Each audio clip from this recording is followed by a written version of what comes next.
Hello students, welcome to my YouTube channel AK classes. AK classes में रसायन first class 11th और lesson 4 चौथा जो चैप्टर है आपका रासायनिक बंध। तो रासायनिक बंध से आज का हमारा जो विषय है वो है वैद्युत संयोजी बंध। ठीक है ना, वैद्युत संयोजी बंध। अब ये वैद्युत संयोजी बंध क्या होता है इसको हम थोड़ा समझने की कोशिश करेंगे। तो आप लोग ध्यान से देखिएगा इसको और समझिएगा, ठीक है। अगर आप हमारी बातें ध्यान से सुनेंगे और गौर से समझेंगे तो आपको सारी बातें समझ में आएंगी, ऐसा हम उम्मीद करते हैं, ठीक है। तो वैद्युत संयोजी बंध को समझने से पहले हमें यह देखना होगा कि बंध क्या होता है, यानी व्हाट इज केमिकल बॉन्ड।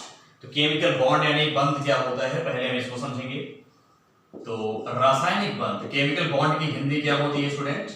रासायनिक बंध। रासायनिक बंध।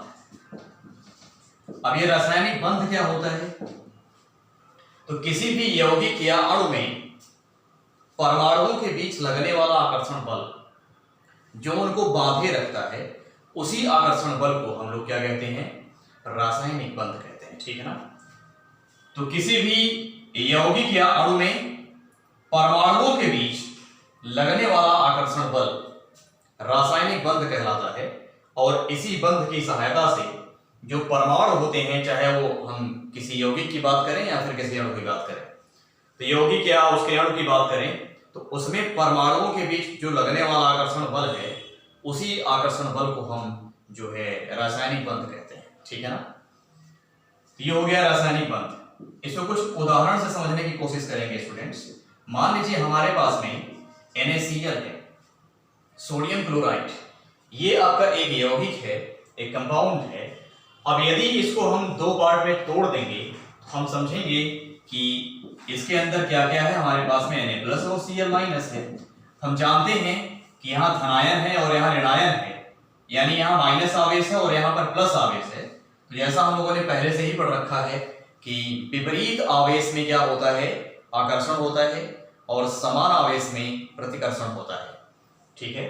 तो यहाँ जो विपरीत आवेश है, विपरीत आवेश होने के कारण Na+ Cl- को अपनी ओर खींचेगा और Cl- Na+ को अपनी ओर खींचेगा। कहने का मतलब Na+ एंड Cl- ये दोनों एक दूसरे को अपने ओर खींचेंगे। तो जिस बल के साथ खींचेंगे उसी बल को हम क्या कहेंगे? रासायनिक बंध कहेंगे, ठीक है ना। तो इसको आप आगे दिखा सकते हैं, जैसे ये है Na+ और ये है Cl-। तो क्या करेंगे? दोनों एक दूसरे को खींचे चले जाएंगे। तो जिस बल के द्वारा ये खींच रहे हैं, इसी बल को हम रासायनिक बंध कहते हैं, ठीक है। यही हमारा रासायनिक बंध है। और यहां पर जो रासायनिक बंध होगा इसका नाम क्या होगा? वैद्युत संयोजी बंध। हमने उसी का उदाहरण लिया है जो पढ़ने वाले हैं। खैर, यहां पर हम केवल रासायनिक बंध कहेंगे, बाद में अभी इसको स्पेसिफाई कर लेते हैं इसका नाम एग्जैक्टली क्या होगा। तो रासायनिक बंध, रासायनिक बंध हम लोग उस बंध को कहते हैं जहां पर इलेक्ट्रॉन पार्टिसिपेट करते हैं, ठीक है ना। इसको हम कहेंगे रासायनिक बंध। बात समझ गए? उसी प्रकार जैसे मान लीजिए हमने दूसरा उदाहरण लिया, हमारे पास में है H+Cl, ठीक है ना। हाइड्रोक्लोरिक एसिड, हाइड्रोक्लोरिक एसिड में आप देखिए हाइड्रोजन और क्लोरीन के बीच में एक डैश लगाया गया है। ये डैश क्या बता रहा है? ये इनके बीच का बंध है। कौन सा बंध है? सहसंयोजी बंध है, ठीक है ना। कौन सा बंध है स्टूडेंट्स? सहसंयोजी बंध है। तो सहसंयोजी बंध ही जो है आपका एक रासायनिक बंध होता है। तो उसका भी हमने यहाँ दूसरा एग्जाम्पल लिया। तो रासायनिक बंध क्या होता है? आई होप आपको इतनी बातें समझ में आ गई होंगी। अब हमारा अगला टॉपिक आता है कि जो रासायनिक बंध है ये कितने प्रकार का होता है, ठीक है। रासायनिक बंध जो है कितने प्रकार का होता है, लेकिन एक बात और कि रासायनिक बंध कितने प्रकार का होता है ये बात समझने से पहले हमें यहाँ पर यह भी देखना होगा कि रासायनिक बंध बनता क्यों है। जो परमाणु होते हैं वो रासायनिक बंध क्यों बनाते हैं, क्या उसके पीछे लॉजिक हो सकती है, ठीक है। तो उसका सिंपल सा कॉन्सेप्ट है, लुईस और कौशल के अकॉर्डिंग, कि इन लोगों ने कहा था, लुईस एक साइंटिस्ट का नाम है, कौशल भी एक साइंटिस्ट का नाम है, ये वैज्ञानिक है, साइंटिस्ट का मतलब वैज्ञानिक। तो जो लुईस है, इनका मानना है, इन्होंने अपना एक अष्टक नियम दे रखा है। अष्टक नियम का मतलब क्या होता है? ऑक्टेट रूल, ठीक है ना। तो अष्टक नियम के अनुसार कोई भी किसी भी तत्व का परमाणु अपने बाह्यतम कोश में 8 इलेक्ट्रॉन पूरा करने की टेंडेंसी रखता है। टेंडेंसी मतलब प्रवृत्ति रखता है, ठीक है ना। कोई भी तत्व है, उसका परमाणु अपने बाह्यतम कोश में, मतलब सबसे बाहरी कोश में 8 इलेक्ट्रॉन पूरा करने की प्रवृत्ति रखता है, ठीक है। किसकी तरह? हीलियम गैस को छोड़ करके बाकी नोबल गैस की तरह। नोबल गैस का मतलब अक्रिय गैसों की तरह, ठीक है। तो गैसें अक्रिय हैं, तो उनके अक्रिय होने के कारण हम देखेंगे कि उनका इलेक्ट्रॉनिक विन्यास क्या है, और जिस तरह का उनका इलेक्ट्रॉनिक विन्यास है उसी तरह का जो बाकी के तत्व हैं उनका भी इलेक्ट्रॉनिक विन्यास होगा। जैसे कहने का मतलब ये है, ये हमारा हीलियम है और यहाँ नियान होगा। नियान के बाद क्या आता है? आर्गन, फिर आता है क्रिप्टन, जेनॉन एंड रेडॉन। तो यहाँ पर हमने क्या किया? एक समूह बना दिया और इसमें ये आवर्त हैं, ठीक है ना। एक नीचे भी आवर्त होगा जो 7वां आवर्त होता है। 1 2 3 4 5 6 7, ये 7 आवर्त हो गए। अब ध्यान रखिए स्टूडेंट, हीलियम के सामने यहाँ पर कौन होता है? हाइड्रोजन होता है। नियान के सामने यहाँ पर क्या होगा? फ्लोरीन होगा, और जो है बोरान, कार्बन, नाइट्रोजन, ऑक्सीजन, तो ये इसी आवर्त में आएंगे। और जो हाइड्रोजन है वो इसके सीध में आएगा, यहाँ पर इस आवर्त में, पहले आवर्त में आएगा। तो समझने के लिए स्टूडेंट्स इतने ही काफी हैं। जो हीलियम है, हीलियम का एटॉमिक नंबर कितना होता है? मींस हीलियम का जो परमाणु क्रमांक वो कितना होता है? 2 होता है। इसका इलेक्ट्रॉनिक विन्यास क्या होगा? 1s2। ये इलेक्ट्रॉनिक विन्यास यदि आपको यहाँ पर ना समझ में आ रहा हो तो आप इतना ध्यान रखिए कि जो ये इलेक्ट्रॉनिक विन्यास किया गया है ये ऑफ-बाउ नियम के अनुसार किया गया है, ठीक है ना। और ऑफ-बाउ नियम क्या होता है ये हमने अपने पहले वाले लेक्चर में समझाया है आप लोगों को। तो एक बार आप पहले वाला लेक्चर देखिए तो आपको ऑफ-बाउ नियम समझ में आ जाएगा, ठीक है। तो हीलियम के बाह्यतम कोश में कितना इलेक्ट्रॉन है? एक ही कोश है उसके पास, उसमें 2 इलेक्ट्रॉन है। तो पहले कोश में कितने इलेक्ट्रॉन होते हैं बताइए? पहले कोश में 2 इलेक्ट्रॉन होते हैं, दूसरे में 8 हो जाएंगे, एंड सो ऑन, आगे बढ़ते जाएंगे। तो जो हाइड्रोजन है ये किसके आवर्त में आता है? हीलियम के आवर्त में आता है। तो हाइड्रोजन का जो एटॉमिक नंबर है वो कितना होता है? 1 होता है। और इलेक्ट्रॉनिक विन्यास क्या होगा? 1s1 होगा। मतलब इसके पास 1 इलेक्ट्रॉन है ना। इसके पास कितना इलेक्ट्रॉन है? 1 इलेक्ट्रॉन है। इसके पास 2 इलेक्ट्रॉन है। ये अक्रिय है और ये अक्रिय नहीं है, ये सक्रिय है, मतलब क्रियाशील है। तो ये अस्थायित्व ग्रहण करने के लिए किसके नियम को मानता है? हीलियम के नियम को मानता है। किस नियम को? कि उसका जो इलेक्ट्रॉनिक विन्यास है, जिस तरह से हीलियम का इलेक्ट्रॉनिक विन्यास आपने यहां लिखा है, ठीक यही वाला इलेक्ट्रॉनिक विन्यास अपने अंदर लाने की प्रवृत्ति हाइड्रोजन भी रखता है। तो जब उसकी प्रवृत्ति पूरी हो जाती है तो भी क्या हो जाता है? अस्थायी हो जाता है। और जब तक उसकी प्रवृत्ति जो इसकी तरह इलेक्ट्रॉनिक विन्यास करने की है, जब तक पूरी नहीं हो पाती तब तक वो अस्थायी होता है। ठीक वही बात हम इनके लिए भी बोल सकते हैं। हम जानते हैं जो नियान होता है इसका परमाणु क्रमांक 10 होता है, ठीक है ना। तो इलेक्ट्रॉनिक विन्यास क्या होगा? 1s2 2s2 और यहां पर आ जाएगा 2p6। तो ध्यान रखिए स्टूडेंट, यहां पर कितने इलेक्ट्रॉन आ गए? यहां पर 8 इलेक्ट्रॉन आ गए, ठीक है ना। ये पहला कोष है और ये दूसरा कोष है। तो दूसरे कोष में 8 इलेक्ट्रॉन है। और हम जानते हैं कि जो नियान है ये अक्रिय होता है, क्रियाशील नहीं होता। तो अक्रिय होता है तो अपने इलेक्ट्रॉनिक विन्यास के कारण होता है। तो जो इसका इलेक्ट्रॉनिक विन्यास है उसमें हम ये देख रहे हैं कि जो बाह्यतम कोष है उसमें कितने इलेक्ट्रॉन हैं? 8 इलेक्ट्रॉन हैं, ठीक है ना। कितने हैं? 8 इलेक्ट्रॉन हैं। तो जो इनसे पहले वाले तत्व हैं ये अलग अलग समूह में होंगे। बात समझ रहे हैं आप लोग? ये अलग अलग समूह में होंगे। यहाँ दूसरे आवर्त हैं, इनमें भी जो है तत्व रखे हुए होते हैं। तो जो तत्व यहाँ पर रखे हैं उन सब के लिए भी वही बात होगी जो बातें हम इनके लिए कर रहे हैं, ठीक है ना। जैसे फ्लोरीन है मान लीजिए, तो फ्लोरीन का परमाणु क्रमांक कितना होता है? 9। जब इसका 9 होगा तब उसका 10 होगा। तो यहाँ पर 1s2 2s2 2p कितना हो जाएगा? 2p5 हो जाएगा। तो यहां देखिए 7 इलेक्ट्रॉन हैं और यहां पर 7 इलेक्ट्रॉन हैं और नियान के बायतन कोष में कितने हैं? 8 इलेक्ट्रॉन हैं। मतलब 8 इलेक्ट्रॉन होने पर नियान अस्थायित्व ग्रहण कर लिया, तो इसके पास 7 है इसीलिए यह अस्थायित्व ग्रहण नहीं किया है, मतलब ये अस्थायी है। तो अस्थायित्व ग्रहण करने के लिए ये नियान की तरह अपना इलेक्ट्रॉनिक विन्यास करने की प्रवृत्ति रखता है और नियान की तरह इलेक्ट्रॉनिक विन्यास ग्रहण करता भी है, पूरा करता भी है, अपना वही इलेक्ट्रॉनिक विन्यास लाता है। कहने का मतलब नियान के बायतन कोष में 8 इलेक्ट्रॉन, तो ये भी अपने बायतन कोष में 8 इलेक्ट्रॉन करके अस्थायित्व ग्रहण करने की प्रवृत्ति रखता है। हमारा कहने का मतलब ये है स्टूडेंट्स। तो कहने का मतलब यहां पर आपको समझ में आ गया होगा। अब इसमें हमने ये बात समझ लिया कि जो परमाणु होते हैं वो बंध क्यों बनाते हैं। वो बंध इसलिए बनाते हैं ताकि अक्रिय गैस के परमाणुओं की तरह वो भी अस्थायित्व ग्रहण कर लें। अब वो बंध बनाएंगे तो बंध बनाने के कई तरीके हो सकते हैं, ठीक है। तो अष्टक नियम यही कहता है कि जो तत्व के परमाणु हैं, जो सभी परमाणु हैं, वो अपने बाह्यतम कोष में 8 इलेक्ट्रॉन पूरा करने की प्रवृत्ति रखते हैं और इसी प्रवृत्ति के कारण वो दूसरे परमाणुओं के साथ जुड़कर बंध बनाते हैं और अपने बाह्यतम कोष को पूरा करते हैं इलेक्ट्रॉनों से, ठीक है ना। ये बात समझ में आ गई। चलिए, तो हमें इतना तो समझ में आ गया कि ये बंध क्यों बनाते हैं। अब ये बंध कितने प्रकार से बना सकते हैं ये भी हम देख सकते हैं। ये बंध बनाते हैं स्टूडेंट्स, कई प्रकार के बंध बनाते हैं। भाई अगर कोई परमाणु अपने बाह्यतम कोष में 8 इलेक्ट्रॉन पूरा करेगा तो कितने केस हो सकते हैं? उसमें कई केस हो सकते हैं। या तो परमाणु इलेक्ट्रॉन त्याग सकता है या तो ग्रहण कर सकता है, या तो इलेक्ट्रॉन त्याग सकता है या तो इलेक्ट्रॉन ग्रहण कर सकता है। अगर ये दोनों नहीं कर रहा है तो क्या करता है? इलेक्ट्रॉन का साझा करता है, ठीक है।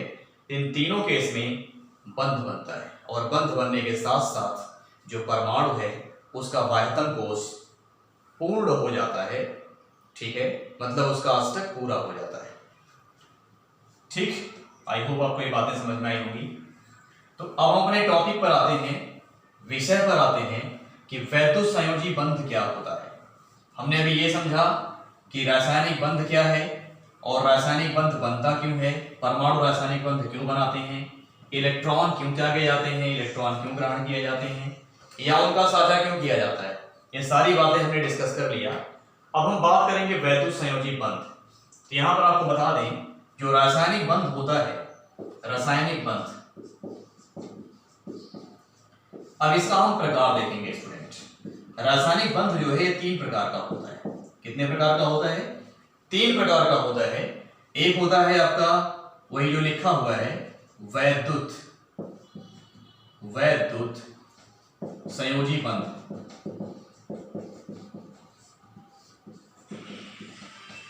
वैद्युत संयोजी बंध, और दूसरा होता है सहसंयोजी बंध। ओके, दूसरा होता है सहसंयोजी बंध और तीसरा होता है उपसहसंयोजी बंध।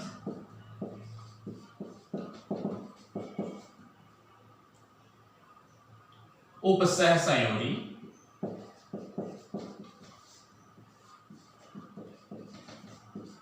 बंध। ओके, ये 3 प्रकार के बंध होते हैं, ठीक है ना। कितने प्रकार के होते हैं ये? 3 प्रकार के बंध होते हैं स्टूडेंट्स। बात समझ में आ गई ना। चलिए, अब इसमें हमें एक एक को डिस्कस करना है। तो हमने सबसे पहला इसमें से कौन सा लिया है? वैद्युत संयोजी बंध, जो हमारा विषय है। हम इसी पर बात करेंगे, वैद्युत संयोजी बंध।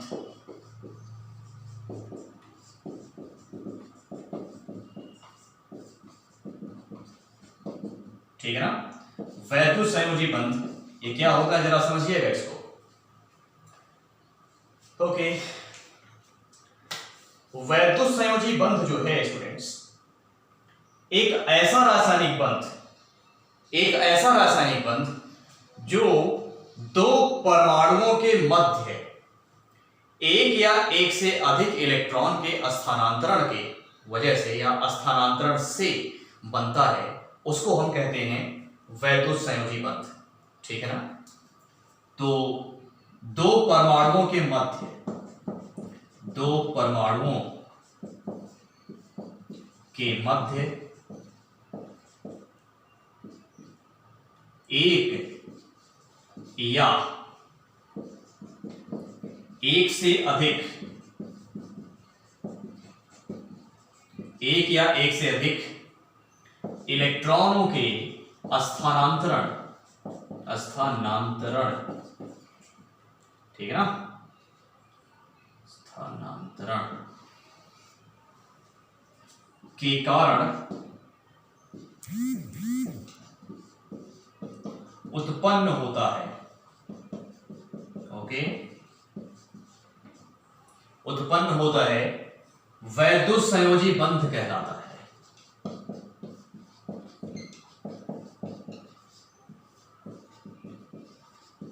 वैद्युत संयोजी बंध कहलाता है, ठीक है ना। ये इसकी परिभाषा हो गई। अब इसको एक उदाहरण से समझते हैं।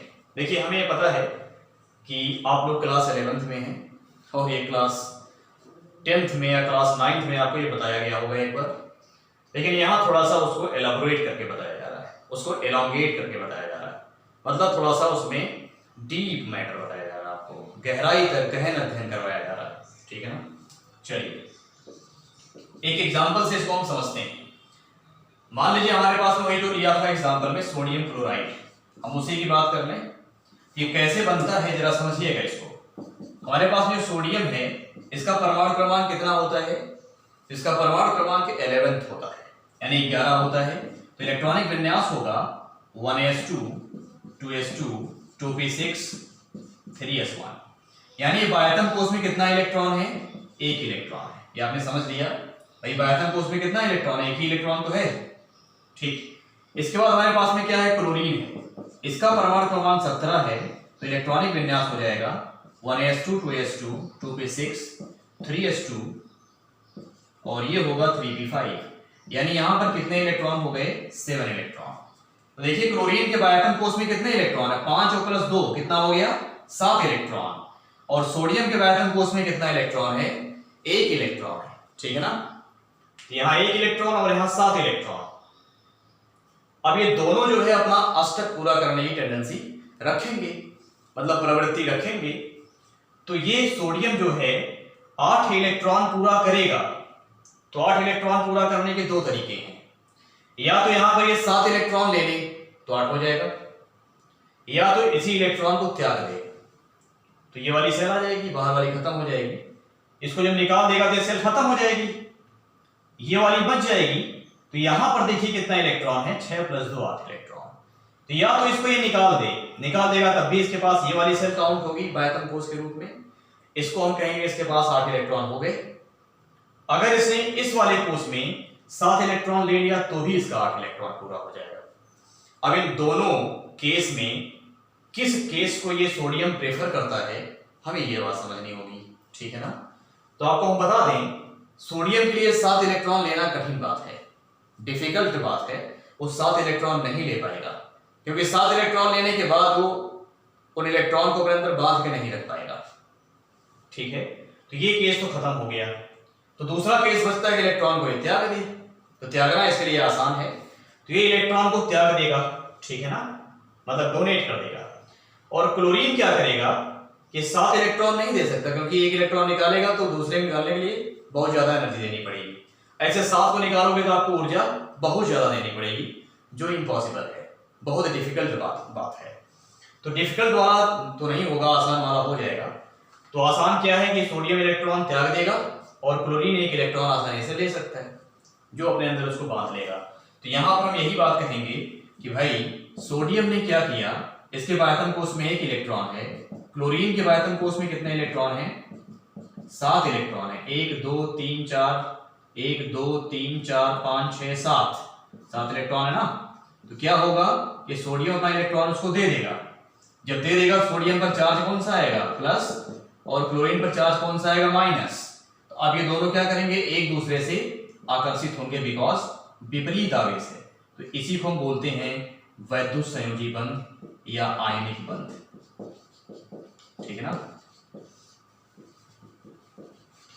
इसी को हम वैद्युत संयोजी बंध या फिर क्या बोलेंगे, आयनिक बंध बोलेंगे। ठीक है, तो ये होता है हमारा वैद्युत संयोजी बंध। और इस बंध के द्वारा, इस बंध से जो यौगिक बनता है उसका नाम क्या होगा, वैद्युत संयोजी यौगिक। ठीक है, तो इस क्लास में इतना ही स्टूडेंट्स। अब इसके आगे वाली क्लास में हम ये समझेंगे कि वैद्युत संयोजी यौगिक क्या होते हैं, उनके गुण क्या होते हैं और वो बनते कैसे हैं। तो उसमें हम लोग एक साइकिल यानी एक चक्र पढ़ेंगे जिसका नाम है बॉर्न-हैबर चक्र। क्या नाम है, बॉर्न-हैबर चक्र, ये पढ़ेंगे। तो इस वीडियो में इतना ही। ठीक, जय भारत।